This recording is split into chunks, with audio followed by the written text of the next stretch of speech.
సంఖ్యాకాండము 31వ అధ్యాయము. మరియు యెహోవా మిద్యానీయులు ఇశ్రాయేలీయులకు చేసిన హింసకు ప్రతిహింస చేయుడి. తరువాత నీవు నీ స్వజనుల యొద్దకు చేర్చబడుదువని మోషేకు సెలవీయగా, మోషే ప్రజలతో, మీలో కొందరు యుద్ధ సన్నద్ధులై మిద్యానీయుల మీదకి పోయి మిద్యానీయులకు యెహోవా విధించిన ప్రతిదండన చేయునట్లు ఇశ్రాయేలీయుల గోత్రములన్నిటిలోనూ ప్రతి గోత్రములో నుండి 1000 మందిని ఆ యుద్ధమునకు పంపవలెననెను. అట్లు గోత్రం ఒక్కింటికి 1000 మంది చొప్పున ఇశ్రాయేలీల సేనలలో నుండి 12,000 యుద్ధవీరులు ఏర్పరచబడగా, మోషే వారిని, అనగా ప్రతి గోత్రము నుండి 1000 మందిని యాజకుడగు ఎలియాజరు కుమారుడైన ఫీనెహాసును పంపెను. అతని చేతిలోని పరిశుద్ధమైన ఉపకరణములను ఊదుటకు బూరలను యుద్ధమునకు పంపెను. యెహోవా మోషేకు ఆజ్ఞాపించినట్లు వారు మిద్యానీయులతో యుద్ధము చేసి మగవారినందరినీ చంపిరి. చంపబడిన ఇతరులుగాక మిద్యాను రాజులను, అనగా మిద్యాను 5 రాజులైన ఎవీని, రేకెమును, సూరును, హూరును, రేబను చంపిరి. బెయోరు కుమారుడైన బిలామును ఖడ్గముతో చంపిరి. అప్పుడు ఇశ్రాయేలీలు మిద్యాను స్త్రీలను, వారి చిన్న పిల్లలను చెరపట్టుకుని వారి సమస్త పశువులను, వారి గొర్రె మేకలన్నిటినీ, వారికి కలిగినది యావత్తును దోచుకునిరి. మరియు వారి నివాస స్థలములన్నిటినీ, వారి కోటలన్నిటినీ అగ్నిచేత కాల్చివేసిరి. వారు మనుషులనేమి పశువులనేమి సమస్తమైన కొల్ల సొమ్మును, మిద్యానీయుల ఆస్తిని యావత్తును తీసుకునిరి. తరువాత వారు మోయాబు మైదానములలో, యెరికో యొద్దనున్న యొర్దాను దగ్గర దిగియున్న దండులలో మోషే యొద్దకును యాజకుడైన ఎలియాజరునొద్దకును ఇశ్రాయేలీల సమాజమునొద్దకును చెరపట్టబడిన వారిని, అపహరణములను, ఆ కొల్ల సొమ్మును తీసుకుని రాగా, మోషేయు యాజకుడైన ఎలియాజరును సమాజ ప్రధానులందరూ వారిని ఎదుర్కొనుటకు పాలెములో నుండి వెలుపలికి వెళ్ళిరి. అప్పుడు మోషే యుద్ధ సేనలో నుండి వచ్చిన సహస్రాధిపతులను, శతాధిపతులను నగు సేనా నాయకుల మీద కోపపడెను. మోషే వారితో, మీరు ఆడువారినందరినీ బ్రతుకునిచ్చితిరా? ఇదిగో, బిలాము మాటను బట్టి పెయోరు విషయములో ఇశ్రాయేలీయుల చేత యెహోవా మీద తిరుగుబాటు చేయించిన వారు వీరు కారా? అందుచేత యెహోవా సమాజంలో తెగులు పుట్టియుండెను గదా.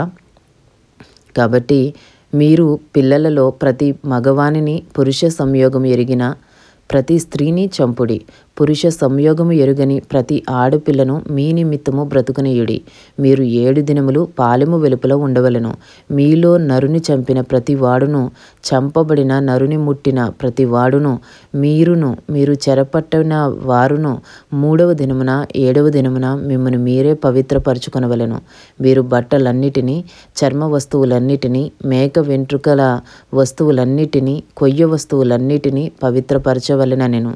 అప్పుడు యాజకుడగు ఎలియాజరు యుద్ధమునకు పోయిన సైనికులతో, యెహోవా మోషేకు ఆజ్ఞాపించిన విధి ఏదనగా, మీరు బంగారును, వెండిని, ఇత్తడిని, ఇనుమును, తగరమును, సీసమును, అనగా అగ్ని చేత చెడని సమస్త వస్తువులను మాత్రము అగ్నిలో వేసి తీయవలెను.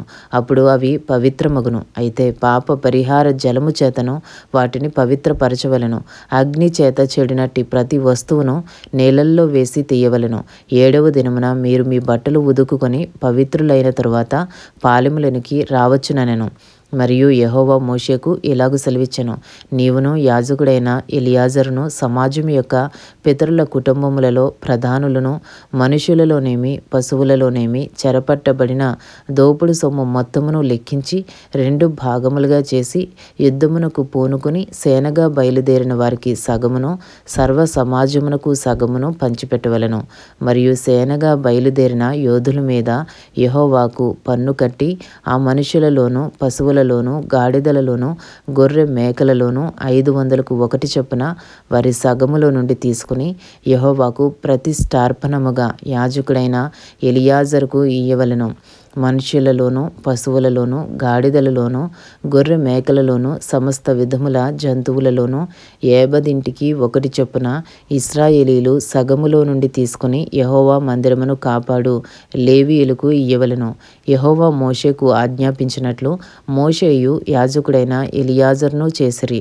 ఆ దోపుడు సొమ్ము, అనగా ఆ సైనికులు కొల్లబెట్టిన సొమ్ములో మిగిలినది 6,75,000 గొర్రె మేకలను, 72,000 పశువులను, 61,000 గాడిదలను, 30 2000 మంది పురుష సంయోగమెరుగని స్త్రీలను, అందులో అరవంతు అనగా సైన్యముగా పోయిన వారి వంతు గొర్రె మేకల లెక్క ఎంతనగా 3,37,500.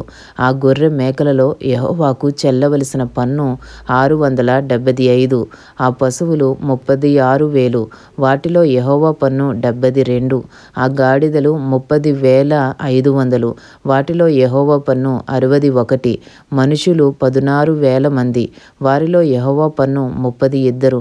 యెహోవా మోషేకు ఆజ్ఞాపించినట్లు మోషే పన్నును అనగా యెహోవాకు చెల్లవలసిన ప్రతిష్ఠార్పణమును యాజకుడైన ఎలియాజరునకిచ్చెను.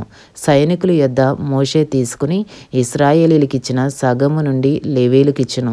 3,37,500 గొర్రె మేకలను, 36,000 గోవులను, 30,500 గాడిదలను, 16,000 మంది మనుషులను సమాజమునకు కలిగిన సగమై ఉండగా, మోషే ఇశ్రాయేలీయులకు వచ్చిన ఆ సగము నుండి మనుషులలోనూ జంతువులలోనూ 50 ఒకటి చొప్పున తీసి యెహోవా మోషేకు ఆజ్ఞాపించినట్లు యెహోవా మందిరమును కాపాడు లేవీయులకిచ్చెను. అప్పుడు సేనా సహస్రముల నియామకులు అనగా సహస్రాధిపతులను శతాధిపతులను మోషే యొద్దకు వచ్చి, నీ సేవకులమైన మేము మా చేతి క్రిందనున్న యోధులను లెక్కించి మొత్తము చేసితిమి. మాలో ఒక్కడైనను మొత్తమునకు తక్కువ కాలేదు.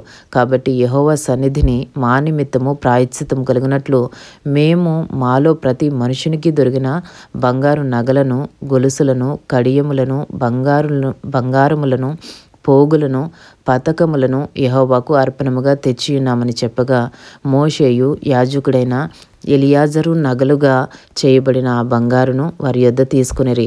సహస్రాధిపతులను శతాధిపతులను ప్రతిష్ఠార్పణముగా యెహోవాకు అర్పించిన బంగారమంతయు 16,750 తులములు. ఆ సైనికులలో ప్రతి వాడును తన మట్టుకు తాను కొల్లసొమ్ము తెచ్చుకుని ఉండెను. అప్పుడు మోషేయు యాజకుడైన ఎలియాజరును సహస్రాధిపతుల యొద్ద నుండి శతాధిపతుల యొద్ద నుండి ఆ బంగారును తీసుకుని యెహోవా సన్నిధిని ఇశ్రాయేలీయులకు జ్ఞాపకార్థముగా ప్రత్యక్షపు గుడారమున ఉంచిరి. ఆమెన్.